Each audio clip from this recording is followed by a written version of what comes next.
Well, good morning to you. It's good to be back with you. I was here, some months ago. And yes, I do know Pastor Pooney. He and I did travel the world together. Literally, we've been to many different places together. And he is a special friend. I served in 3 different positions at the General Conference, and one of them was with him. And it was a wonderful experience. We have a unique ability to weave through airport terminals when it's absolutely crowded. It's amazing what we can do when we do that. So it's good to be back that way, and I have retired. I think it was 2 or 3 years ago. I moved back to be, and worked actually from Vancouver where we live. And from there, I was able to do my work. Most of my work then was international, so I just needed to be close to an airport. Before I get into my message, I feel like we need to make some kind of a statement or some kind of acknowledgement of the world in which we're living today. I don't know if you've noticed, but the world seems to be more divided, angrier, more vengeful than ever.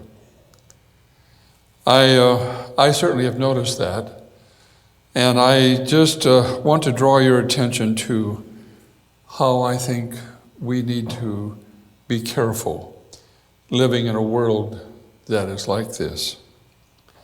The assassination of Charlie Kirk has brought out the best and the worst of people.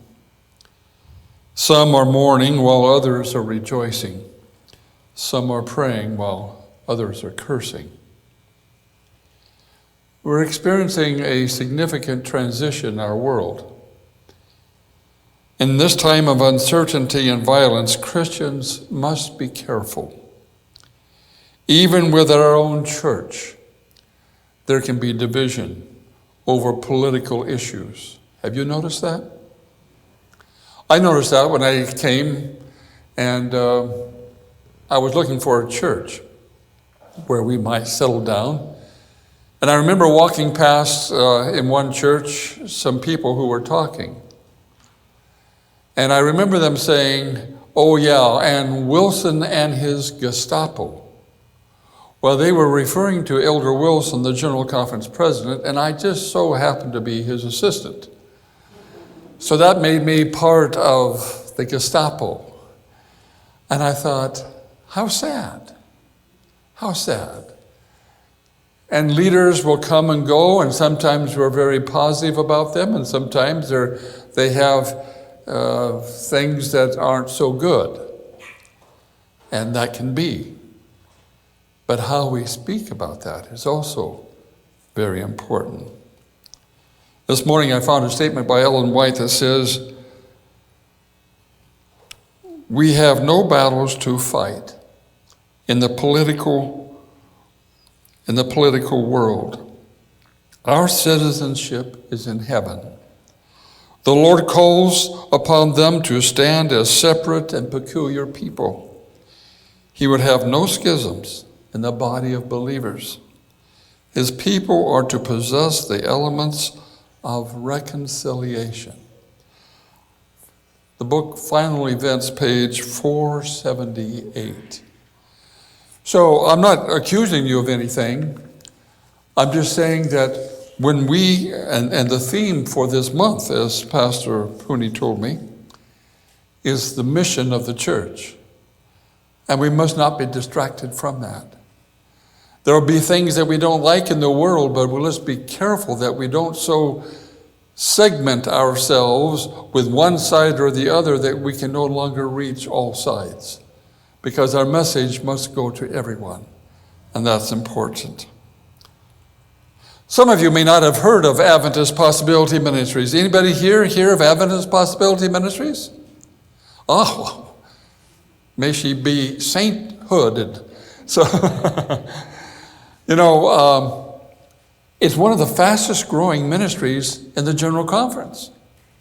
Do you realize that in 12 of the 13 divisions, it's not only at the division level, it's at the union level, and it's at the conference level, and almost every church in those unions and divisions have a possibility of ministry leaders. And did you know that in 2015, it was voted by over 97% of the delegates to put possibility ministries in the church manual?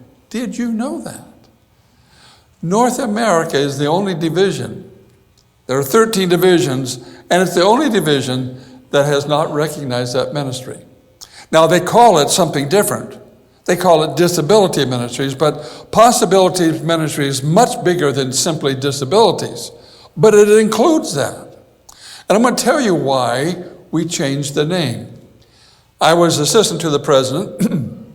Before that, I was working with the deaf, and I was working with stewardship with your pastor. And the more I traveled, I began to find that the deaf did not like to be called disabled. No way. Don't call us disabled. And let me test you. When you are in a group of deaf people, how much do you understand? Oh, and who's the disabled one then? You see my point. It has a lot to do with a perspective that we have that can be very condescending or very limiting to people. Ever since I was young, I've always been concerned about the people who we put on the margins. It might be the drunk. It might be the people who are not able to go to church school. I was one of those early on. Or it might be in different categories. We put people outside of our circle, and that makes it very difficult for us to reach. I discovered that people didn't like disabled, so when I started a ministry that Elder Wilson asked me to work with, I knew that about the deaf, and so I said, we're going to start a new name, and that new name was Special Needs Ministries. Well, I was feeling good. We got away from the disabled, now special needs. And that went for a few years. But the problem with that was that people don't like to feel needy either. I mean, I'm so needy. And so they become recipients of grace of other people. They are so undeserving, and they know that we feel that they are needy, and therefore we help them. Do you see the kind of image that we project? Not intentionally. They're special, and I thought that would take care of it. But as I traveled in several different countries, I began to realize that being special needs didn't go very well, but people accepted it because our people are really quite gracious. But then it dawned on me, I've missed the whole concept. I missed the whole point. Because if my mission is to reach the world and I only see them as different or needy, then I have made my mission more difficult. And so we began thinking about it, and we came to realize that possibilities was the better word. I remember talking to I had spoken at our college, Newbold College, and I was I was getting ready to leave after doing a seminar there, and I got an Uber ride, and the Uber was a Muslim, I believe, and as I was talking with him, he says, "What do you do?" I said, "I work with Possibility Ministries." He says, "What is that?" I said, "I'm so glad you asked." In fact, one of the reasons I like the name is people don't know what it means. So it gives me an opportunity to talk to them. And I did. I said, that means that when I see a person, like you, for example, I see somebody with great potential, great possibilities.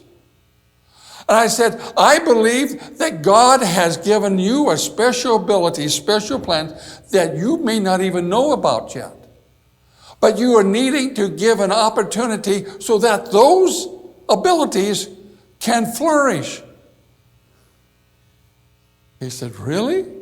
Yeah. I said, I see, we haven't known each other very well, but I see you have possibilities for God. See, I've flown hundreds of thousands of miles in planes. And I have been seated next to people who are absolutely strangers to me. I watch what they read.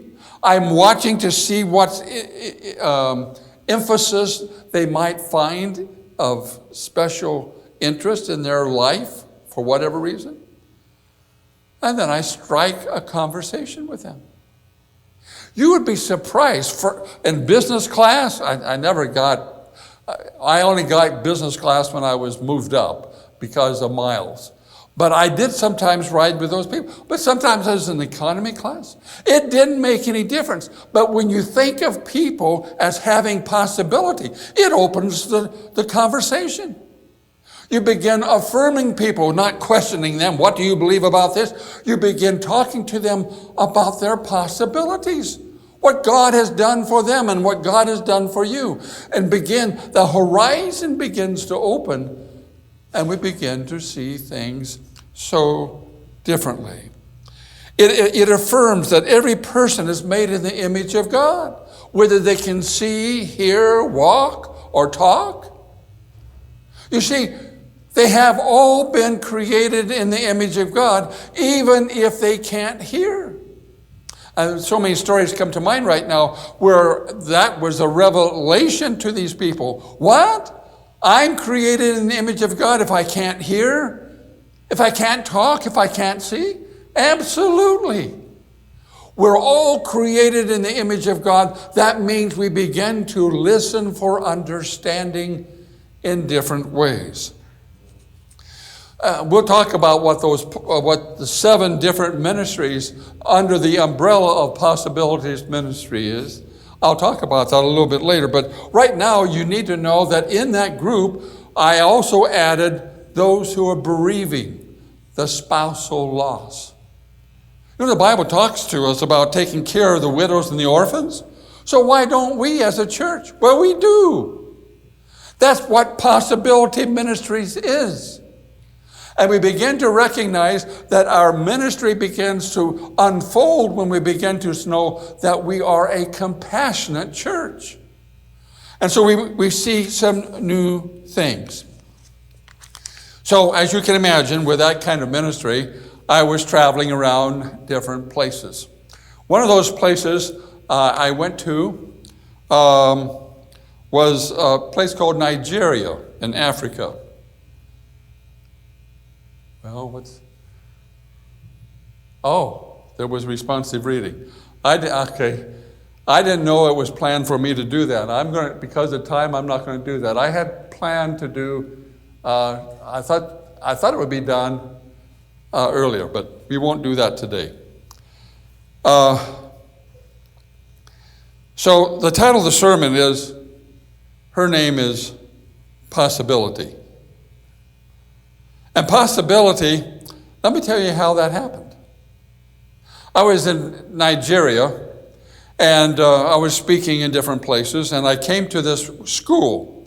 There was a host that was directing me, and it was a large school building, but a lot of people were there, and they came in wheelchairs and crutches. Some people were able to walk, and some people weren't able to walk. I remember, at least in some places where I went, people had no ability, and they had no wheelchair, and they had no crutches, and so they would crawl all the way to the church. I remember that especially, I believe, in Rwanda. But we were in different places. And in this particular place, it was outside a school building, and there were all sorts of people there, almost all children. And they came there, and this host who was with me said, I want you to meet somebody. And the girl was way in the back, just forlorn, no expression at all. She said, come up here. And I think she called her Kachi, as that was her name, and he called her up here. He says, I want you to meet Pastor Evans. And she, okay. And she says, show him.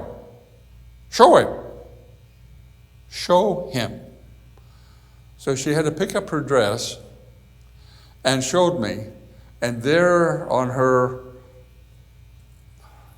lower abdomen was this great big red bulge. Now, they may have doctor by my name, but I'm not the kind of doctor that knows anything about that. And all I knew was that it looked like a tumor. It looked terrible. It was red. And any clothing that would touch it was extremely painful. I found out that she was incontinent, so she did not go to school. She was embarrassed to be around people. So the reason why she was way back in the back, withdrawn, I don't know why she was even there, because she felt excluded and she excluded herself. But when she was there she is. You can see a lack of enthusiasm in her eyes. And she was embarrassed. Can you imagine, say, pull up your dress in front of all these people around here? I know it's a different culture, but it would still be bad. And so I said, well, my next visit was going to be at Babcock University, where we have a medical university, and so happened that a provost was a surgeon. And I made contact with him. I had somebody else take a picture, and I brought the picture to him. And I said, I want you to see what this is. Oh, he knew immediately. And he says, that is the girl's bladder. She was born with a bladder on the outside of her body. And this can happen, I understand, but it's usually corrected at birth. She's now about 11 years old. And I thought, oh my, well, what is it going to cost to get this fixed? He says, well, if it can be fixed, I forgot what the dollar amount, but in our day and age here in the United States, it was, it was very small. I forgot, maybe a couple $1,000 is all. Can you imagine what that would be here in the States? And so they said no, and long story short, it stretched out over a few years. She ended up having to have 3 surgeries. And the first 2, and then the second one, it was so delicate that the surgeon that I talked to said he couldn't do it. And the surgeon who did do that first 2 surgeries said this is beyond his skill. And so the original surgeon I talked to, who was from Babcock University, searched all of Nigeria and found a professor who said that he could probably, he would be willing to try. And it would take several months of her living away from home and in the hospital. The whole medical system there is very different from ours. But I want to show you a progression of pictures. See the difference in the face? Here she is. The only difference here is that she had some hope. She was on a bus now, going to Babcock University, where she thought she was going to have surgery. She ended up not being able to have it there, which delayed more and more time. But Akachi is on the way to the hospital to learn if there is hope for her condition. But just the fact that somebody was looking at her was an encouragement. After her last surgery, she's referred to now as possibility. And then I was told something that was really special. It could give the wrong impression, but nevertheless, it was very, very special. Her uncle, she's an orphan. Her parents died, and her uncle was taking care of her. He says, we have named her Possibility, and we're calling her your daughter. What an honor. What an honor. And all I did was organize some fundraising and wrote to the family and stayed in touch with the surgeon and all that kind of stuff. To have a daughter who had been rejected and now felt accepted. Here's another picture. there she is. Do you see the difference? When we bring hope to people, it brings a whole new life to them. And here you can see before with limited possibilities, but now she has with new possibilities. And just a few weeks ago, they invited me. I stayed up all night, I think from 10 o'clock our time till 6 o'clock the next morning. They were having a celebration service for her in her church, where she sang in the choir. She's an outstanding student intellectually, and she writes to say that her desire is to be a missionary pediatric doctor, to help other children find what she has found. Now, you see why the name Possibility was important? I didn't tell them to do that, but they knew that we were part of Adventist Possibility Ministries, and that brought hope and encouragement to her. And that's why I so strongly believe in this ministry. And I want you to know about it too. And I've been told that the name is seeping into the North American division, and they are thinking about it. Well, they better. So my thought here is that this girl who had lived with a stigma of what she could not do now has a new identity. She has an identity of being a possibility. And the reason why I believe in this ministry so much is because it's not limited to people with disabilities. It's about all of us. And Jesus often took people who had disabilities, the blind, the deaf, and so forth. But Jesus took them to illustrate that people who are feeling hopeless, feeling marginalized, feeling pushed out, have a part in God's kingdom.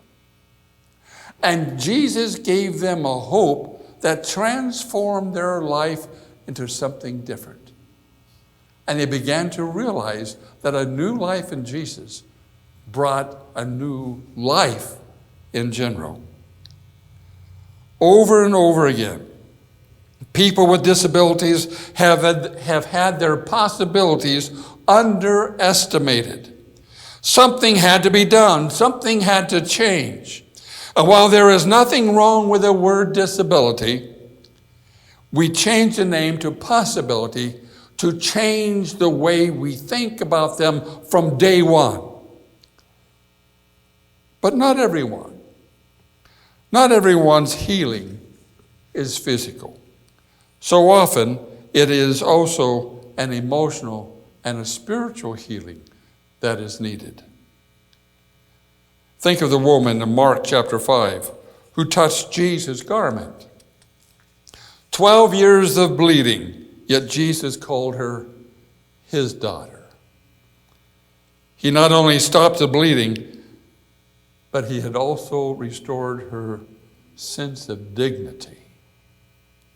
Or think about the paralyzed man in Luke chapter 5. His friends lowered him through the roof. I mean, you could call this through the roof ministries. Okay? Jesus not only healed his body, but he also forgave them their sins. Restoration was physical and spiritual. But there's more to the story than just that, because we see that he had friends who were involved in his healing. They brought them to Jesus.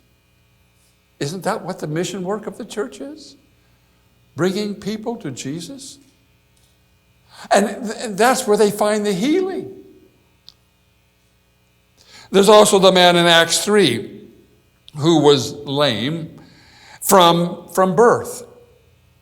Peter took him by the hand and he went walking, leaping, and praising God.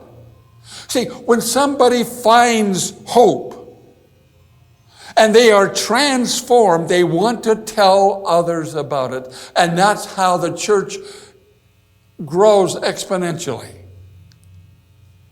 These stories tell us that God sees the whole person and restores them. And then when he does, they have a sense of belonging. You see, it's one thing to have your membership on the books. But if you don't feel like you belong, then do you really have a membership? So one of the great chores that we have as a church is to not only baptize people and bring them to know Jesus, we need to make sure that they feel that they are at home.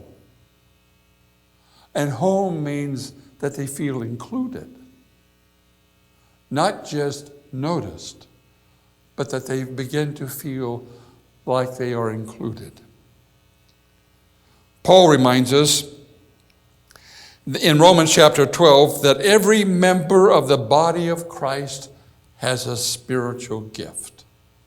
I remember there was a period of my life as a young person, I said, they can do this and they can do that and they can do that, but I can't do any of it. And remember this, one of the great curses of our world is that we live in a world of comparisons. When we are always comparing ourselves, we're either better than or not as good as, and we never recognize the identity that we have. We can always think we're better than someone, or we can think that we're not good enough. We don't dress good enough, we don't have a nice enough house, we don't have enough this or that or whatever. And whenever we do that, we are victims of Satan's game. We must not go down that way, because once we do that, we step away from the recognition that where we are covered by God's grace, and we are special to Him. So there are 7 different ministries in Possibility Ministries. So let me just tell those to you real quick. There's the bereavement for spousal loss. Someone has lost a spouse or someone very close to them, some dear friend, special member of the family, whatever. They need encouragement. So we have different chapters for bereavement, even in the United States. And these are chapters by which people come together to support one another. And it's been very effective. Then there is the blind and low vision. The lady I have in charge of that, I spoke with yesterday actually, is blind and low vision. She is a phenomenal person. She's located in Brazil, and when I was active, she was leading that ministry. I think she may still be. Then there's the deaf and the hard of hearing. I had as an associate in the General Conference, my associate was deaf. And he's the only Adventist pastor in North America who is deaf and has a Master of Divinity degree. Can you imagine studying Hebrew and you're deaf? Oh. Caregiver support is another one. People today, we have children taking care of their parents, and parents taking care of their children who are grown and adult. We have autism is a big one that we have to deal with. And the church is dealing with that, by the way. We do have, not as much as we need to do, but it was something, and I just was in Tacoma a few weeks ago, in which we had a grand Possibility Ministry Sabbath. And I will never forget what I saw that day. I was sitting next to me, was a boy just jumping up and down and throwing things and all that, very rowdy. And for a person who is untrained, you would say, this boy needs more discipline. But when you get to know about it, you begin to recognize that there's something going on here beyond my understanding. And it's often the case with autism. To my surprise, that boy who has autism was asked to tell the children's story. He did a fantastic job. Another boy did the scripture reading, but he couldn't talk. His autism was such that he could not even talk. But they had an iPad and he could push a button and the scripture was read. Do you see what we talk about by inclusion? Recognize what people can do and build ministry around the strengths that God has given to them. Then there is mental and developmental disorders. There are all sorts of disorders. I grew up in a family where my father had a disorder. It was traumatic. And while at the time it seemed very difficult, it helped me understand what I see now. I volunteer at our community service center in Vancouver. And the people who come through my office are sometimes mentally disturbed in great ways. But I was prepared for that growing up. And at that time, it seemed to be a real disadvantage. But looking back now, I say, that was a gift God gave me because he saw the future. And let me share with you a proverb that I developed on my own because of experiences that I was going through. And it's important for every one of you to recognize this. Here it is. Don't try to write a conclusion when God is still adding chapters. Do you understand what that means? When we look at someone and they're disheveled or they look terrible, they might be smoking, they might be drinking, they might be doing all sorts of things. How you look at that person can define how much hope you hold for that person. What we recognize, we so often will write a conclusion when God sees beyond that. And he says, I've got a whole chapter for them. When I had gone to junior high school and all that, and when I went to a boarding school where they were teaching Bible, and I was doing so terrible in Bible class, I shook my fist at God and I said, the last thing I'll ever be is a preacher or a teacher.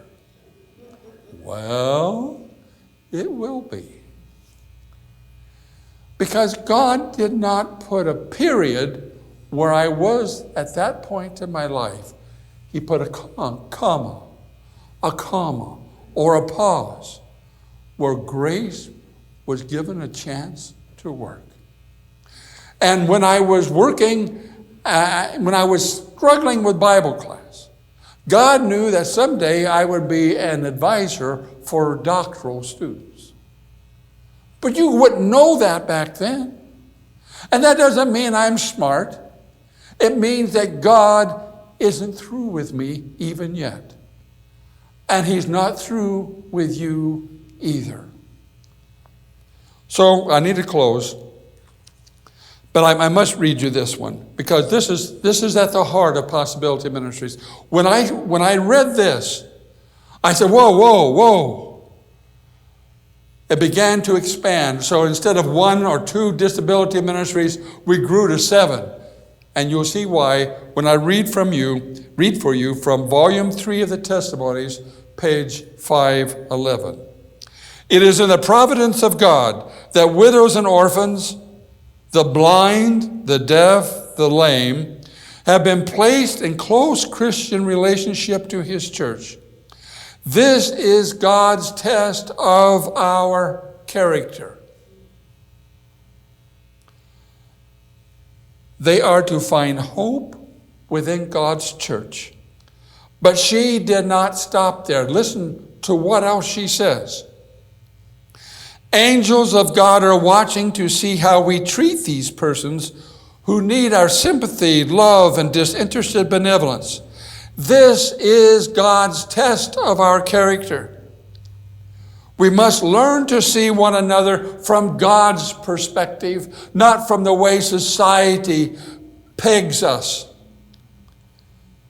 We are the body of Christ, and this leaves us with 3 challenges.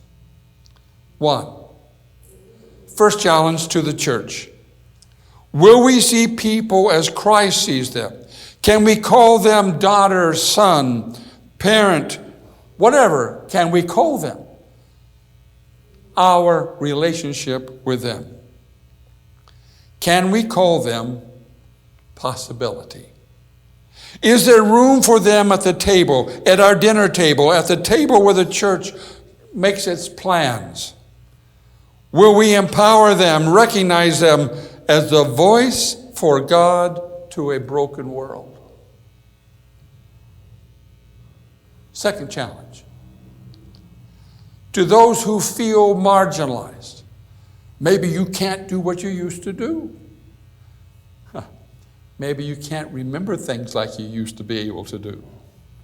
I'm in that category. See? You are not forgotten. You too have a calling from God. God has given you a megaphone to shout out that you love God and that He loves you. Don't forget those two things. That God loves you and you love Him. Make that known. Tell the story, and you will grow stronger in faith, I promise you. You are called to see in others hope, even if others do not, and even if they are different from you. The deaf, the blind, and others must not only work for people like themselves, but for people who are not like them. Again, I've got stories I could tell. Others need words of encouragement from you. You too must see in others their possibilities. Challenge number 3. To the leaders of this church. You carry a serious responsibility to educate, advocate, empower, and to welcome people that the world calls marginalized. They treat them that way. If we are truly serious, we will seek ways to mentor and to train even these individuals who have disabilities, so that they too may serve. So, I challenge you. This mission is far bigger than any conference, committee, or program. But Jesus' promise still stands. He says, go, and I will always be with you. The same God who saw possibility in a shy, hurting Nigerian girl, far from any medical resources, says, don't worry about that. I'll take care of that. You be my ambassador wherever you are, and I'll fill in the resources, but do your part. Don't look at someone else if you're reading the conclusion. Don't read a conclusion like they're reading. God likely has more chapters in their life than what you realize. Build a new book for that person. You and I have tremendous possibilities. If we give room, new leaders will emerge. New voices will be heard, and new testimonies will be given and recorded in heaven. So much needs to be done. So much opportunity is there. 2 to 3% of the deaf world around the world, over 350 million. Only 2 to 3% are Christian. And you can look at that and say, well, isn't that terrible? Or you can look at that and say, look what is open for the harvest. See what God can do? And that is where we must focus our attention. So let's remove the periods and let's put in place those commas where grace can work. Paul put it this way. For it is God who works in you to will and to act in order to fulfill His good purpose. Philippians chapter 2, verse 13. This is the essence of possibility. It isn't what we can do for ourselves or for others, but what God can do through us that will make a difference in the world. And as I said at the beginning, we're in a world of transition. But that means opportunity because people are looking, recognizing that the world is in chaos. And we are a people who do not focus on the disasters. We are a people who focus on Jesus, the hope of the world. May God bless you.